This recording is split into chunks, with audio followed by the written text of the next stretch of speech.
Vamos a resolver el ejercicio 7.16 de la guía 7 de exergía. El problema dice que tenemos vapor de agua a 2 megapascales y 360 grados centígrados con un caudal másico de 0,2 kilogramos por segundo ingresando a una turbina adiabática que opera en estado estacionario. El vapor de agua sale a una presión de 0,3 megapascales o 300 kilopascales. Nos piden graficar la temperatura de salida en grados centígrados, la potencia desarrollada por la turbina en kilowatts y la tasa de destrucción de exergía dentro de la turbina en kilowatts versus la eficiencia isoentrópica de la turbina, donde obviamente la eficiencia isoentrópica varíe entre un valor de 0 hasta un valor de 100%. Asumir que la temperatura del estado muerto es de 30 grados centígrados, la presión del estado muerto es de 0,1 megapascales e ignorar efectos de movimiento y de gravedad. Antes de pasar a resolver el problema numéricamente, vamos a analizar cómo sería el proceso en un diagrama temperatura-entropía para los distintos casos. Es decir, para el caso donde la eficiencia isoentrópica sea del 100% o sea menor al 100%. Bien, primero ubiquemos el punto 1, puesto que la presión y la temperatura en la entrada de la turbina no van a variar con la eficiencia isoentrópica del equipo. Entonces, el punto número 1 lo ubicamos sobre una isobara de 2 megapascales y a una temperatura de 360 grados centígrados. Tenemos ubicado el punto de ingreso a la turbina. Ahora, el punto de salida siempre va a estar sobre una isobara de 0,3 megapascales, porque la presión de salida es independiente de la eficiencia isoentrópica. Lo que va a variar es la entropía a la salida de la turbina, ¿sí? La entropía de S sub 2 sí va a depender de la eficiencia isoentrópica. En el caso de que la turbina sea isoentrópica, que tenga una eficiencia isoentrópica del 100%, la entropía en el estado de salida va a ser igual a la entropía en el estado de entrada, ¿sí? Entonces, el proceso se puede representar por una línea vertical. Además, ese proceso lo trazamos con línea llena, puesto que si la eficiencia isotrópica es del 100% y estamos considerando una turbina que nos dicen que es adiabática, entonces implica que la entropía generada es nula, implica que el proceso es internamente reversible. Repito, porque la turbina es adiabática, ¿sí? Entonces, este sería el proceso de expansión en la turbina isoentrópica. Si la eficiencia isoentrópica es menor al 100%, y como sabemos que la turbina es adiabática, la entropía generada provocará que la entropía a la salida sea mayor a la entropía en la entrada. Entonces la trayectoria entre 1 y 2 va a ser una trayectoria ya no vertical, en donde la entropía específica a la salida de la turbina va a ser un valor mayor respecto a la entropía específica en la entrada. Además, este proceso ahora ya lo hacemos con línea punteada, porque se trata de un proceso con una entropía generada no nula. Y como podrán imaginar, en el caso extremo, donde la eficiencia isotrópica sea del 0%, esta trayectoria se vuelve una línea completamente horizontal, donde la temperatura a la salida coincide con la temperatura en el estado de entrada. Y este caso, ¿sí?, sería un caso donde la potencia desarrollada por la turbina es nula, ¿sí? Y la turbina, en este caso, actuaría como un dispositivo de estrangulamiento más que como una turbina, porque no se desarrollaría potencia alguna. Si no hay trabajo y no hay calor, este dispositivo actuaría como un dispositivo isoentálpico.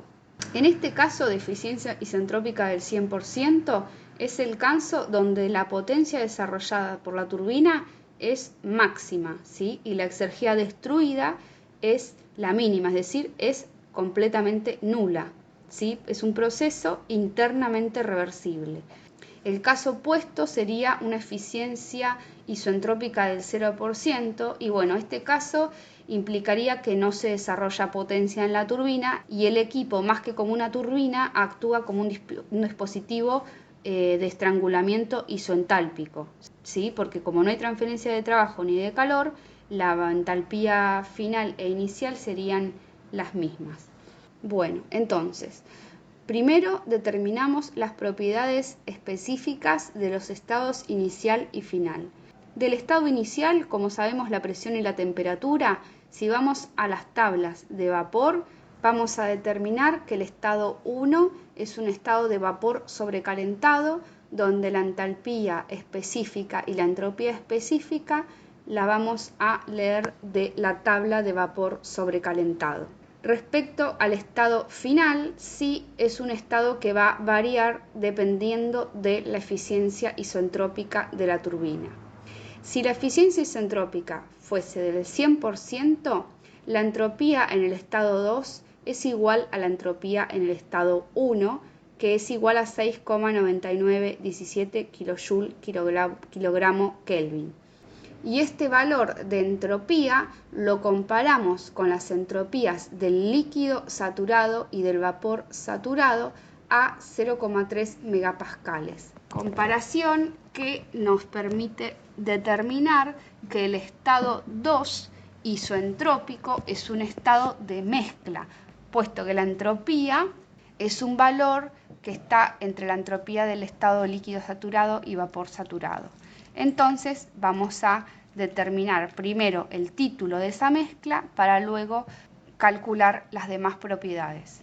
El título lo podemos determinar de esta manera, ¿sí? Donde vemos que prácticamente es 1, ¿sí? El estado sería prácticamente un estado de vapor saturado, y la entalpía del estado 2 isoentrópico queda expresada como la entalpía del líquido saturado a la presión de 0,3 megapascales más el título de la mezcla por la resta entre la entalpía específica del vapor saturado y del líquido saturado a 0,3 megapascales.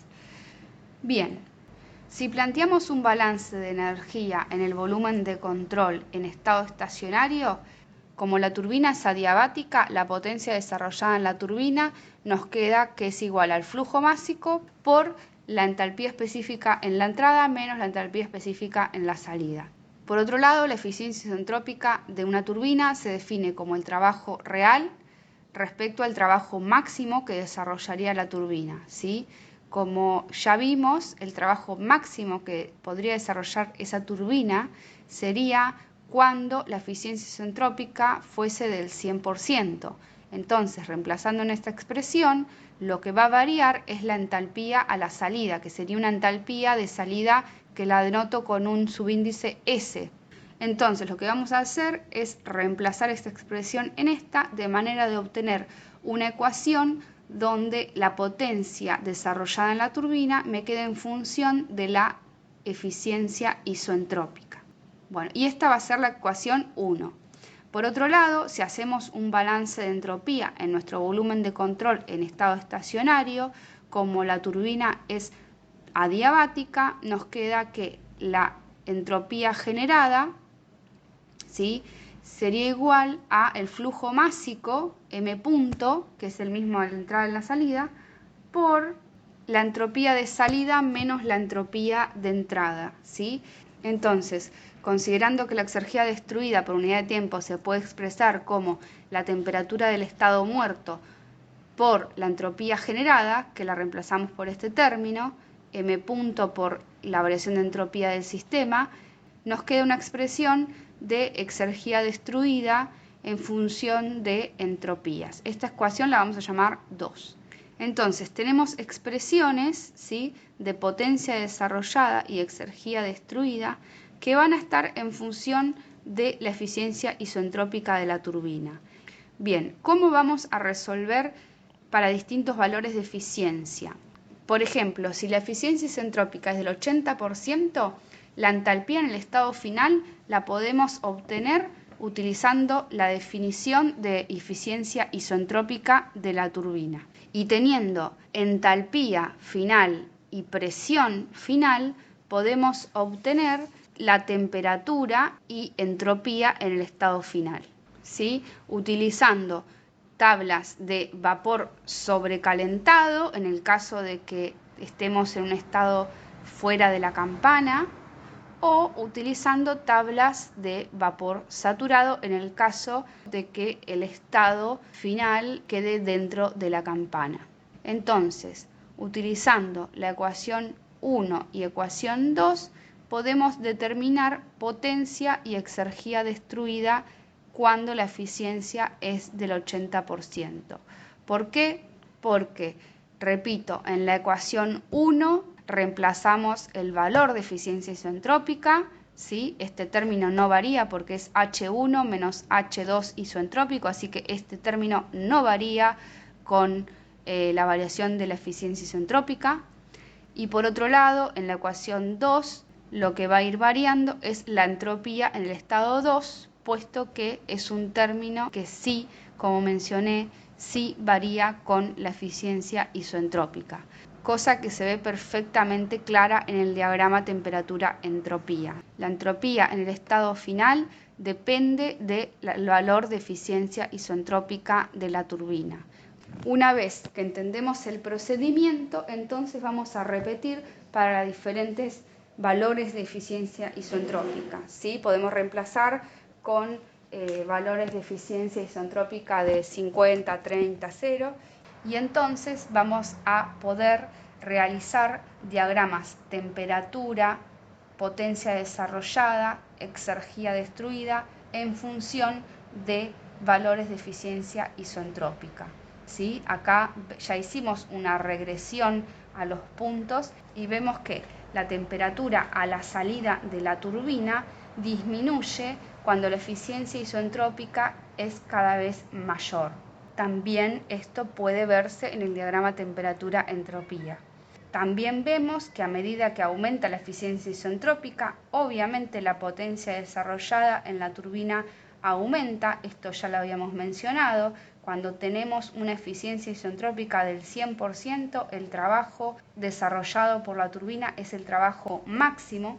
Y por último, la exergía destruida por unidad de tiempo disminuye a medida que la eficiencia isoentrópica aumenta. Obviamente esto es lo esperado, puesto que eficiencias isoentrópicas altas implican bajas irreversibilidades internas o bajas exergías destruidas. Bueno, y de esta manera queda resuelto el problema. Muchas gracias por su atención.